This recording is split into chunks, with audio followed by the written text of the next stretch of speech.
Olá pessoal, tudo bem com vocês? Sejam bem-vindos a mais uma videoaula aqui no canal Gospel Tech 316.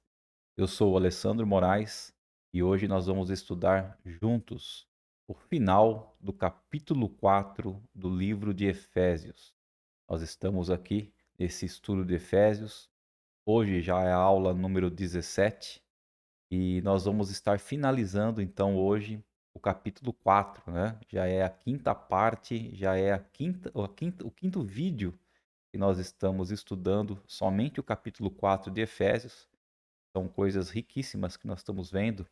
Até o capítulo 3, do 1 ao 3, nós vimos aí sobre as doutrinas que Paulo deixou a nós, ensinados da parte de Deus, ok? Aquilo que nós devemos saber sobre eh, o mistério de Deus para nossas vidas, né? Como Paulo disse, que é a unidade na diversidade. É a unidade na diversidade.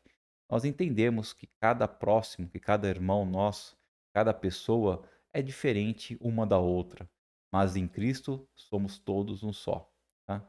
Então, Deus trabalha na vida de cada um de maneiras diferentes. Tanto é que nós vimos aí que o Espírito de Deus, eh, ele derrama sobre nós dons, derrama sobre nós essa graça, e essa graça, esse dom que ele é derramado sobre nossas vidas, são dons diferentes, né. Nós vimos que há variedades de dons. Então, cada pessoa, tem uma parte importante na igreja, né, na igreja de Cristo. Cada pessoa é um membro desse corpo, Cristo é a cabeça, nós somos os membros do corpo, e cada pessoa é importantíssima nesse corpo. Então, cada um tem uma função. Por isso há tantas pessoas que são diferentes umas das outras. Mas é nessa diversidade que Jesus nos uniu e nós temos aí que ter muito amor e muita paciência para podermos conviver com todos. Ok, pessoal? Porque o nosso objetivo é o qual? Aquilo que nós já aprendemos aí, é chegar à estatura de Cristo, né?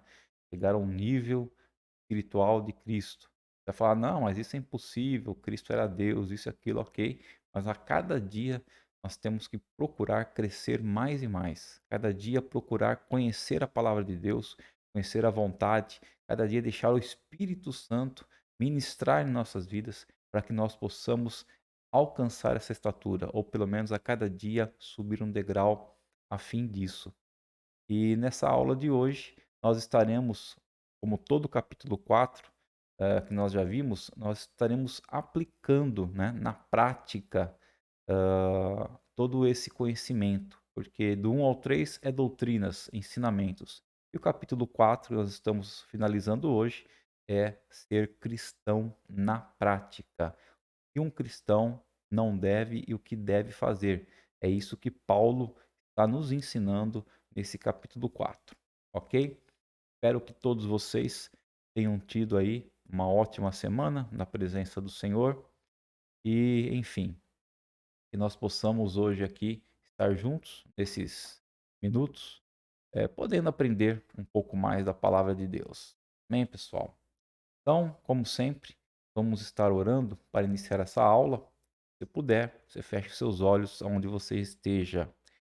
Querido Deus e amado Pai, muito obrigado, Senhor, por mais esse dia de hoje. Muito obrigado por mais esse momento que nós vamos estar juntos, ó Pai, ministrando esta palavra tua que é maravilhosa, Senhor.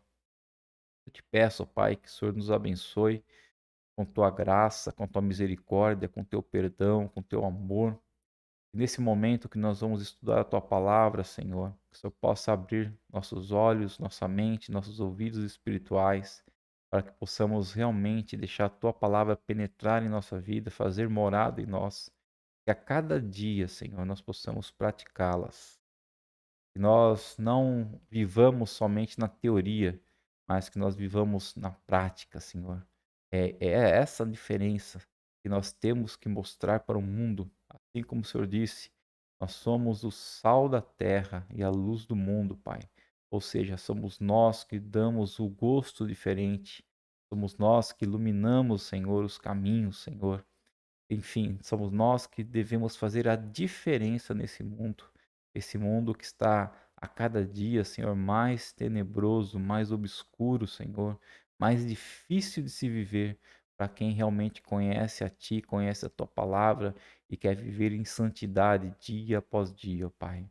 Mas nós te pedimos, Senhor, fica conosco, continua nos protegendo, nos guardando, Senhor, nos livrando de todo mal. Nós te pedimos e agradecemos em nome de Jesus, Senhor. Amém. Amém, queridos. Vamos lá então. Como eu lhe falei, hoje é a lição 17, né? Devemos ser obedientes, né? Parte 5, ou seja, a última parte aí desse capítulo 4 do livro de Efésios. A revisão da aula nós vamos ver, né? Da aula passada, foi a aula número 16, e nós estudamos aí a aula passada, capítulo 4, versículos 25 a 29. E nós vimos aí sobre o cristianismo prático, ok?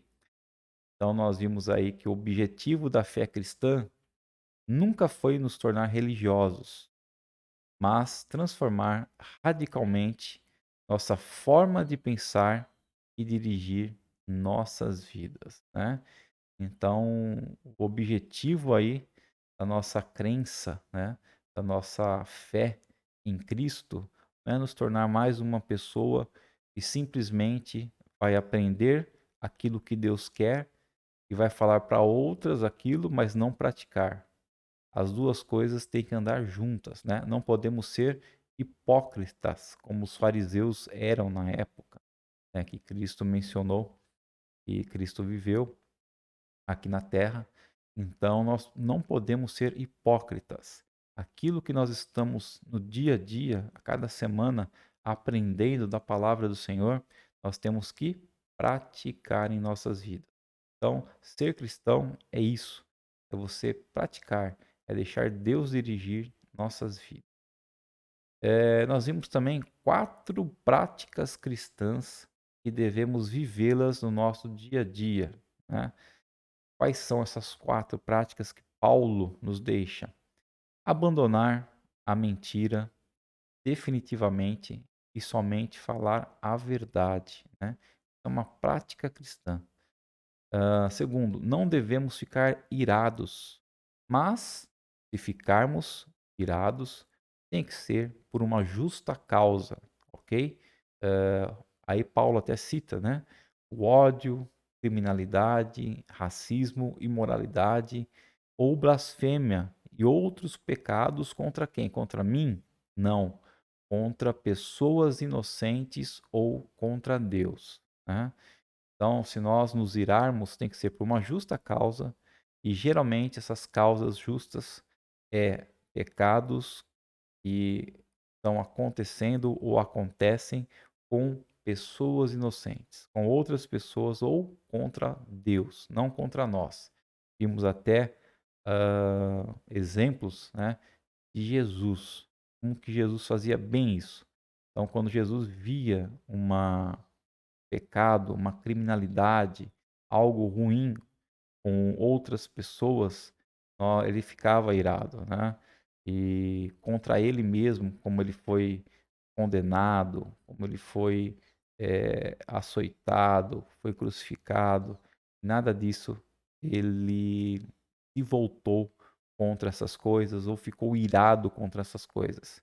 Então esse é o exemplo que nós temos, né? Que não devemos ficar irados quando as pessoas se referem a nós, seja pelo qual motivo que for. Nós devemos, ao contrário, até eu falo aqui, devemos orar por essas pessoas, né? Devemos perdoar, ministrar o perdão por essas pessoas que não sabem o que estão dizendo. Mas enfim, se por um acaso nós ficarmos irados por algum motivo justo desse, nós devemos logo abandonar essa ira, né? Deve ser o mais rápido possível. Por quê? Para não abrirmos brechas ao ataque do inimigo sobre nós.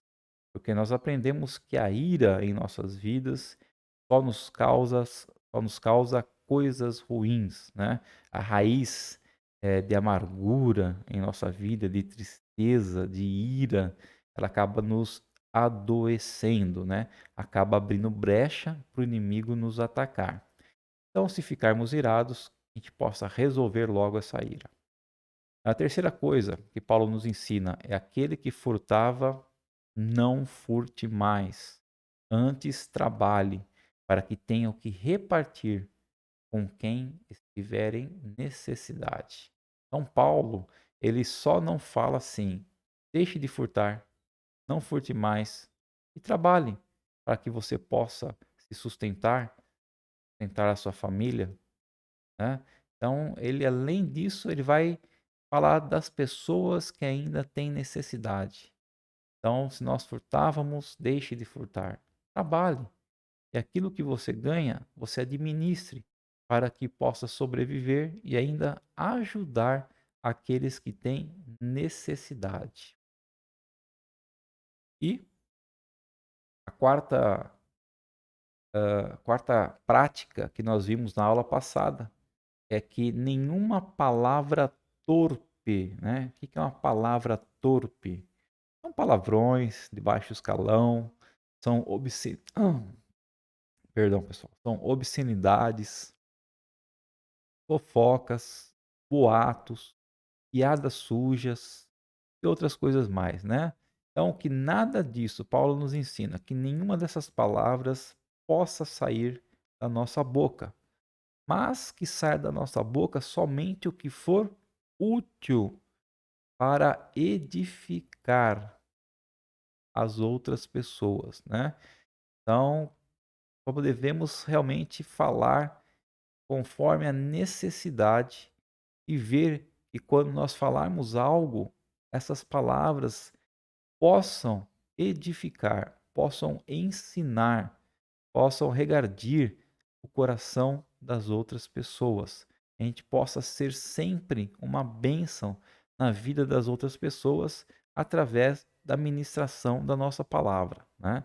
Então, Paulo é bem categórico com isso, né? Quando ele fala nenhuma palavra torpe, não é algumas, né? É nenhuma realmente. Então, nós que somos cristãos, temos que a cada dia vigiar aquelas palavras que saem das nossas bocas, né? Porque uma das práticas cristãs que devemos ter é essa. Ok, pessoal. Então, vamos agora, né? Iniciar a nossa lição de hoje. Nós estaremos continuando vendo sobre o cristianismo prático, né? Assim como nós vimos aí Paulo nos ensinando sobre 4 práticas cristãs aí. Agora nós vamos dar continuidade e veremos aí a partir do versículo 30, 31 e 32, né? Que Paulo nos ensina, conforme a palavra nos diz aqui, que não entristeçam o Espírito Santo de Deus. Não entristeça o Espírito Santo de Deus, com o qual vocês foram selados para o dia da redenção, né? Então nós vamos ver aí que nós não devemos entristecer o Espírito Santo de Deus.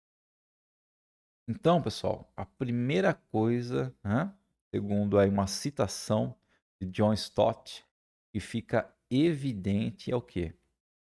Que o Espírito Santo é plenamente uma pessoa, pois somente as pessoas podem sentir o quê? Emoções, né?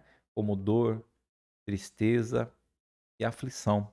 Então nós vimos aí no versículo 30 que Paulo diz: não entristeçam o Espírito de Deus. Não deixe o Espírito Santo triste. Então, se o Espírito Santo tem esse sentimento, quer dizer que ele é uma pessoa. E nós falamos sempre que o Espírito Santo é a terceira pessoa da Trindade, né? Então cremos que é um Deus triuno, aquele Deus que nós servimos, aquele Deus que nós acreditamos. Nós temos fé, Deus Pai, Deus Filho, através de Cristo Jesus, e Deus Espírito Santo. Então, o Espírito Santo é a terceira pessoa da Trindade, né? Ele não é algo que nós imaginamos E somente ali, como eu posso dizer, eu não tenho nem uma expressão para definir o que o Espírito Santo pode ser em nossa vida, como algo de outro, vamos dizer assim, algo sobrenatural somente, né? Não, o Espírito Santo somente é algo sobrenatural, né? É algo transcendental. Não, o Espírito Santo é também uma pessoa, né? Ele é Deus e é uma pessoa que sente emoções. Por isso, esse Espírito Santo, ele vive em nós. Nós vamos ver aqui que o Espírito Santo, ele vive em nós. Por isso, ele está conosco a cada momento da nossa vida, né? Nós não devemos entristecer essa pessoa que está conosco a todos os momentos. A hora que eu me acordo de manhã é a hora que eu vou dormir, ele está conosco. Todos os meus afazeres, todas as minhas ações durante o dia, o Espírito Santo de Deus está comigo, né? Mas o que é entristecer, então, o Espírito Santo de Deus? Então, o Espírito Santo, ele é entristecido por toda a falta de santidade, né? Então, tudo aquilo que nós fazemos que é pecado, né? Que é a falta de santidade. O pecado é o contrário da santidade, né? O pecado é você errar o alvo. O pecado é você saber que Deus não admite fazer certas coisas e você está fazendo, ok? Então, isso é pecado. E a santidade é o contrário disso. A santidade é obediência, né? Então, sempre que nós erramos, nós pecamos. E sempre que nós não erramos, nós estamos ali praticando a santidade. Então, quando que o Espírito Santo se entristece? Quando nós pecamos. Então, a palavra de Paulo, ali no versículo 30, ele fala que nós fomos selados para o dia da redenção. Então, o que que é ser selado? Então, no capítulo 1, versículo 13, nós já vimos, nós já aprendemos que o selo do Espírito Santo, ele se refere ao quê? À habitação do Espírito em nós. Isso é uma garantia que nós somos o quê? Propriedades de Deus, né? Então, nós somos ali selados pelo Espírito Santo. E isso significa que nós somos o quê? De Deus. Somos propriedades de Deus através do Espírito Santo em nossa vida. E no final, ele fala que nós somos selados para o dia da redenção. Ou seja, embora nós tenhamos já essa redenção, que é no sentido de perdão, Paulo leva-nos a olhar para o futuro, quando o nosso corpo será redimido, né? Então nós temos a redenção naquele momento que nós confessamos a Jesus Cristo em nossa vida como Senhor e Salvador, onde todos os nossos pecados são jogados no mar do esquecimento, nós somos redimidos. Mas Paulo aí está dizendo o dia da redenção como no dia em que Jesus voltar para buscar a igreja, ou você ser arrebatado, ou você ser. É, esqueci da palavra aqui agora. Mas quando você morre, você vai ser ressuscitado, né? Então, se você morreu crendo em Cristo, quando Jesus voltar para resgatar a igreja, você será ressuscitado. Na ressuscitação, o seu corpo será transformado, né? Então, o seu corpo será redimido. Então, nós somos selados com o Espírito Santo e vivemos com ele a cada dia da nossa vida para o objetivo final, que é o dia da redenção. Para quando Jesus voltar a resgatar a sua igreja, nós possamos ser redimidos. Então, a selagem, né, o selo do Espírito Santo e redenção, refere-se ao quê? A um período de início e fim do processo da salvação. Então, entre o início e o fim da salvação, entre esses dois pontos, nós devemos a cada dia crescer semelhança a Cristo, né? E com isso também tomar o máximo cuidado para o quê? Para não entristecer o Espírito Santo, porque o Espírito Santo, como o nome dele já diz, ele é santo e ele odeia o pecado, né? E todo crente, né, todo cristão que é cheio do Espírito Santo, deseja de si mesmo dar prazer, dar alegria ao Espírito Santo e não tristeza ou dor, né? Uma citação de John Stott. Então, Paulo agora ele vai nos dar uma lista, né, de pecados que são sutis, mas que entristecem o Espírito Santo de Deus, que são essas atitudes pecaminosas que cultivamos em nosso interior, aonde os outros não podem ver, né? Onde as outras pessoas não veem o que está acontecendo ali, de sentimentos no nosso interior, mas que podem ser facilmente mascaradas por um falso sorriso. Então, quando as pessoas externamente nos veem, a gente dá aquele sorriso, né? Falso, está na verdade encobertando, está encobrindo pecados sutis que estão dentro de nós. Então, nós salientamos ainda que as outras pessoas não podem ver nosso coração, não enxergam o nosso interior. Mas o salmista nos adverte lá no Salmo 139, versículo 4, o seguinte: Antes mesmo que a palavra me chegue à língua, antes mesmo que a palavra me chegue à boca, tu já a conheces inteiramente, Senhor. Né? Então, Deus conhece todo o nosso interior. O Espírito Santo conhece o que nós estamos pensando. Então, eu não preciso, né, falar a palavra que Deus já conhece. Então, eu posso até tentar enganar as pessoas que estão ao meu redor, porque as pessoas, né, não enxergam a verdade que está no meu coração, no meu interior. Mas Deus não engano. Por que que eu não engano a Deus? Porque Ele conhece totalmente o meu interior.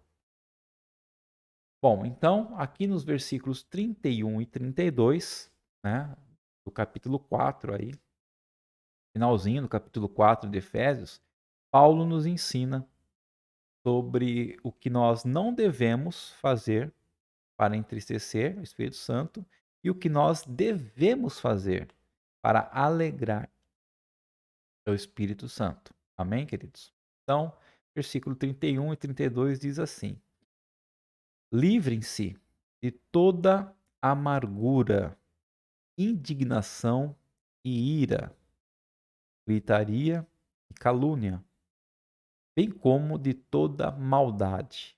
Né? Então, tudo isso, amargura, indignação, ira, gritaria, calúnia, mentiras, bem como toda maldade, tudo isso vai entristecer o Espírito Santo de Deus. Agora, Paulo fala: sejam bondosos e compassivos uns para com os outros, perdoando-se mutuamente, assim como Deus perdoou em Cristo. Então, Paulo fala para nós sermos bondosos e compassivos uns para com os outros e perdoar essas pessoas, né? Mas nós vamos ver aqui que primeiro, para nós fazermos isso, nós devemos o quê? Largar o que está escrito ali nos versículos 31, ok? Então, nesse momento, né, nós podemos estar pensando, perdoar. Mas, irmão, você não sabe o que que aquela pessoa fez contra mim. Você não sabe o que que aquela pessoa causou de dor em mim, de tristeza, o que ela falou de mim para as outras pessoas. Ela me arrasou, né? Como eu posso perdoar essa pessoa? E aí, então, Paulo vem nos ensinar, né, de maneira prática como perdoar. Então, primeiramente é o quê? é necessário lidar com a amargura, com essa raiva, com a calúnia na nossa própria vida. Então, tudo aquilo, né, que nós sentimos ou estamos sentindo porque outra pessoa nos acusou de algo, ou outra pessoa nos caluniou, falou mentiras sobre nossas vidas, ou quis, né, nos derrubar, nos trapacear por algo, seja no trabalho, seja onde for. Tudo isso nós temos o quê? Que lidar. Nós temos que tirar esses sentimentos ruins, né, de ira contra aquela pessoa da nossa vida. Então, tudo isso causa pecado e nós temos que lidar primeiro com o nosso próprio pecado. Porque se nós estamos amargurados, se nós estamos com raiva, nós estamos o quê? Pecando contra o Espírito Santo de Deus. Então, primeiro nós temos que lidar com isso, né? Mas geralmente, né, não é por aí que nós começamos. Quando nós precisamos perdoar outras pessoas, geralmente não é analisando o nosso interior, o nosso estado que nós começamos. Nós voltamos o que? Nossa atenção para outra pessoa, para a irritação, para a dor, para a humilhação que aquela pessoa tem causado em nós. Mas o que Deus diz? Tanto em Mateus 7 como em Lucas 6. Deus diz assim: por que você repara no cisco que está no olho do seu irmão e não se dá conta da viga, né?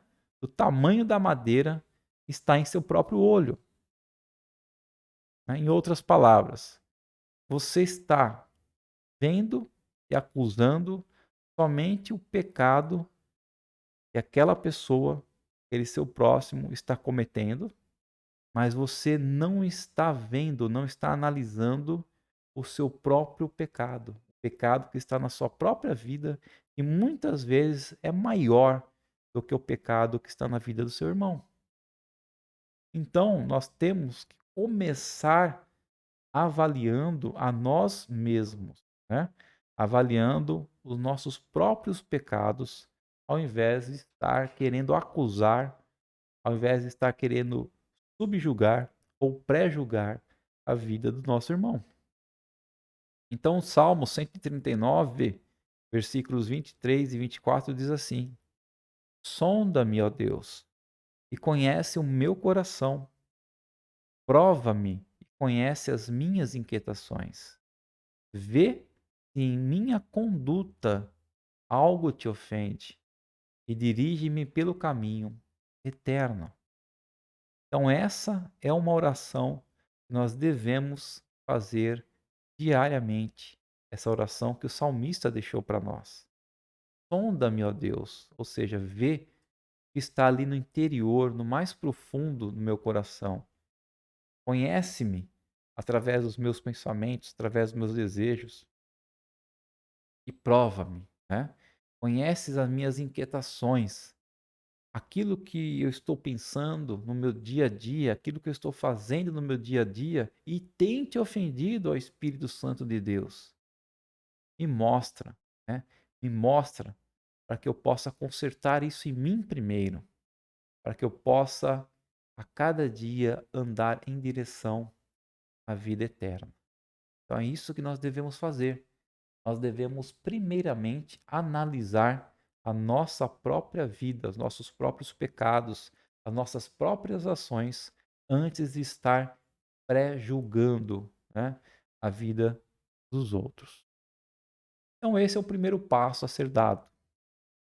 Então, depois que nós demos esse passo, é que a gente vai ter capacidade de partir para a segunda etapa. E qual que é a segunda etapa? Perdão. Né? É aquilo que Paulo fala, perdão. E como nós devemos perdoar?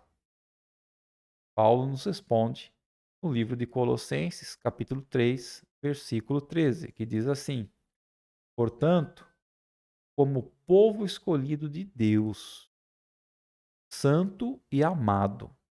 Revistam-se de profunda compaixão, bondade, humildade, mansidão e paciência.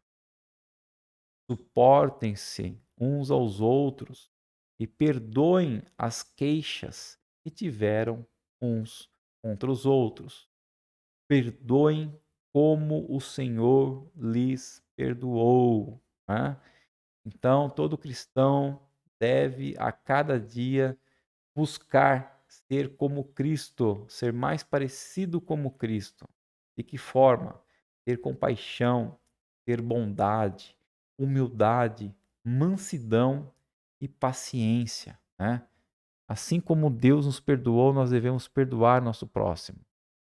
Então, o nosso padrão de perdão deve ser o mesmo padrão de Cristo. Foi Cristo que nos perdoou. Então, Cristo, ele concedeu perdão o quê? À mulher pega em adultério, ao paralítico e até aqueles que o crucificaram. E esse perdão foi um quê? Foi um perdão instantâneo, perdão completo, um perdão abundante. Então, esse é o padrão de perdão que Jesus fixou e deixou para mim e para você, segundo uma citação de Ray Stedman. Então, nós podemos notar aqui que Jesus não perdoou essas pessoas como nós, às vezes, costumamos fazer. Né? Como que nós fazemos para querer perdoar uma pessoa, às vezes? Nós primeiro nos asseguramos que essa outra pessoa tenha já sofrido, né? Tenha se arrependido o suficiente para que nós possamos então ministrar o perdão. Ah, aquela pessoa ela me caluniou, aquela pessoa me entristeceu, aquela pessoa me humilhou. Então agora eu vou perdoar ela, vou perdoar, mas primeiro eu quero esperar um pouquinho, sabe? Ela sofrer também, ela passar por isso que eu passei, né? Ela sentir a dor que eu senti. Aí depois sim, depois eu vou perdoar ela. Será que é assim que Cristo nos ensinou? Não. Como nós estamos vendo aqui, Jesus ministra ou ministrou para essas pessoas que foram pegas em adultério, paralítico, que tinham vários pecados, né? Até as pessoas que condenaram ele, crucificaram ele, ele ministrou ali um perdão instantâneo e abundante, completo. Ele não esperou que essas pessoas pudessem sofrer para depois perdoar. Ele perdoou imediatamente, né? Então, o perdão de Jesus foi uma libertação imediata da condenação de um pecador. E você e eu nunca podemos nos esquecer como Deus nos perdoou em Cristo. Você sabe como Deus nos perdoou em Cristo?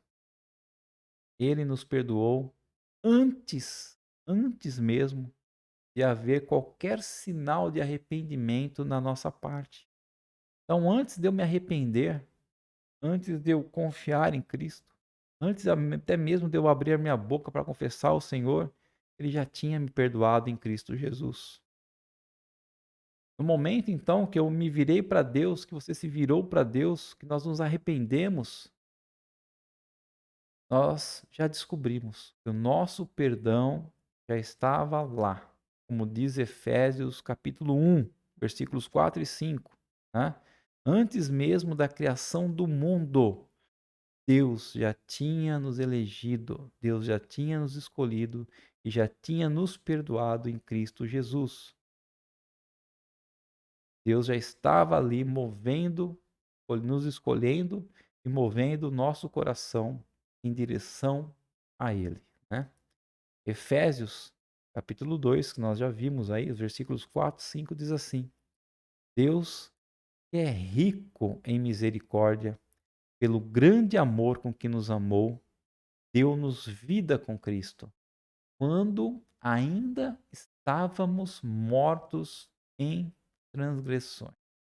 Então, quando ainda nós estávamos naquela vida de pecador, naquela vida de pecado, vivendo as coisas somente do mundo, ele já tinha ministrado o perdão sobre nossas vidas em Cristo Jesus, através do seu grande amor, da sua grande misericórdia por nós.